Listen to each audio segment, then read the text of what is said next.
Mesdames, Messieurs, les hommes naissent libres et demeurent égaux en droit. Les distinctions sociales ne peuvent être fondées que sur l'utilité commune.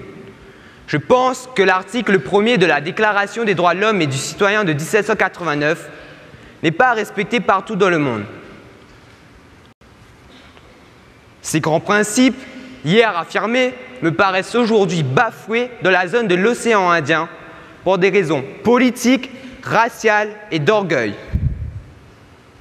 Jusqu'au 6 juillet 1975, Anjouan, Mayotte, Mohéli et la Grande Comore étaient des îles au sein desquelles les habitants avaient la libre circulation.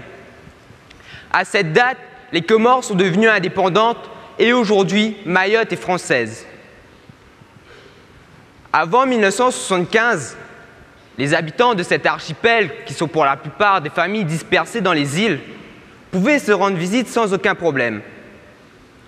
Avec l'indépendance, tout a été remis en cause et cette spécificité n'a pas été prise en compte. Le résultat, c'est que des familles sont séparées à l'intérieur de cette zone, ce qui crée des situations déchirantes. Afin de trouver une solution à cette situation, le visa baladure a été créé en 1995 par l'État français.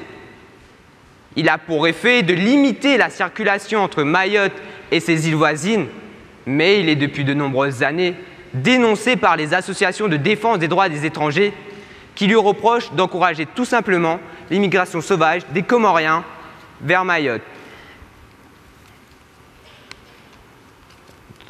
Malgré cela, ce visa est maintenu et on constate même un durcissement dans son octroi. Ainsi, un jeune Comorien qui avait réussi son BEP à Mayotte et qui voulait poursuivre par un bac pro s'est vu refuser ce visa. Ce Comorien a été reconduit aux Comores. Ce jeune homme n'était pas un délinquant. Il ne demandait qu'un diplôme pour pouvoir réussir dans la vie. Mais quelle honte de la part de la France, patrie des droits de l'homme, d'agir de la sorte. Mais au-delà des liens affectifs qui unissent ses habitants, comment expliquer l'exode de ces Comoriens? Parce qu'aux Comores, la vie est difficile, le pays ne produisant aucune richesse, alors qu'avant était la vitrine de l'archipel. Ses habitants voient en l'île sœur de Mayotte un Eldorado. On ne peut reprocher à un être humain de vouloir une meilleure existence, car il en a le droit. Après avoir économisé toute une vie, ils rejoignent en barque de fortune appelée Kwassa, Mayotte à 70 km de là. J'ai rencontré M. Guilbeault qui y a enseigné. Il m'a indiqué que la mort est devenue courante lors de la traversée. Il m'a aussi précisé que dans l'une de ses classes, plusieurs enfants avaient perdu un membre de leur famille lors d'un naufrage.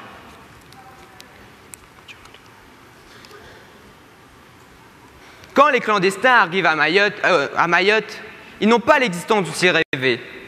Ces hommes, ces femmes, ces enfants vivent la nuit et se déplacent la nuit et travaillent dans des conditions effroyables. La perte de leur dignité et de leurs origines m'affecte terriblement. En effet, je suis choqué que dans ces pays, les droits de l'homme les plus élémentaires soient bafoués. Lors de mes recherches, j'ai rencontré un lycéen qui m'a dit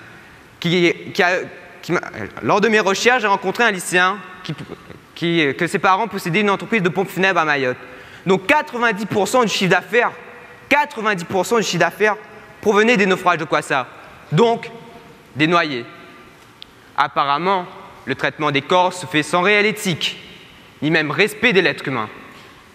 Alors, que puis-je dire à mes camarades lycéens mahorais et comoriens qui regardent de loin vers leurs îles respectives dans l'attente d'une réaction politique et d'un changement? Je peux leur dire que je sais que l'école n'est pas très développée aux Comores. Or, nous savons que l'instruction permet d'apprendre à lire, mais aussi à écrire, ce qui conduit donc à une possible autonomie. Alors, comment ce peuple peut-il prendre son envol économique pour ne plus avoir à s'exiler si nous n'aidons pas la jeune génération à construire un avenir meilleur que celui de ses pères? Beaucoup de Comoriens tentent donc la traversée vers Mayotte pour des raisons économiques. récolter de l'argent pour ensuite l'envoyer à la famille restée au pays. Mais la somme épargnée est souvent très modique et leurs conditions de vie à Mayotte restent très misérables. Adrian Edward, porte-parole du HCR, Haut Commissariat aux réfugiés, a indiqué: ces naufrages rappellent le risque encouru par des personnes désespérées qui fuient la misère, les conflits et la persécution. Comme en Méditerranée, la mer entourant les îles de Mayotte est le théâtre de traversées clandestines entreprises par des migrants et des réfugiés en quête de protection ou d'une meilleure vie.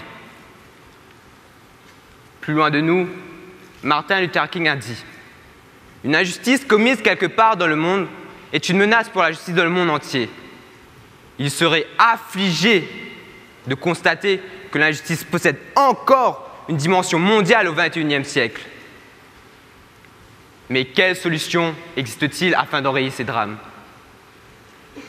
Les politiques de reconduite à la frontière qui se poursuivent m'indiquent qu'ils sont inefficaces.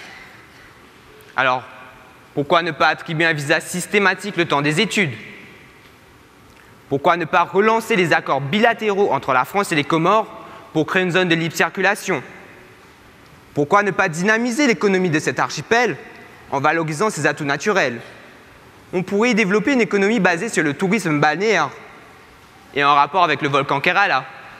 Pourquoi ne pas redistribuer tout simplement les richesses de manière plus équitable afin de faire profiter les plus pauvres et non uniquement les élites? Arrêtons ces interrogations et appliquons les solutions qui existent. En ces temps de crise, l'heure est au repli sur soi. Mais parallèlement, on apprend que des Grecs, des Espagnols refusent cette fatalité et s'unissent pour plus de solidarité.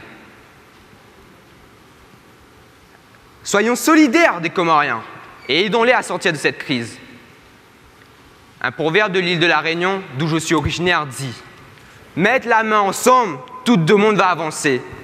Cela signifie juste que si nous sommes solidaires, nous ferons toujours changer les choses.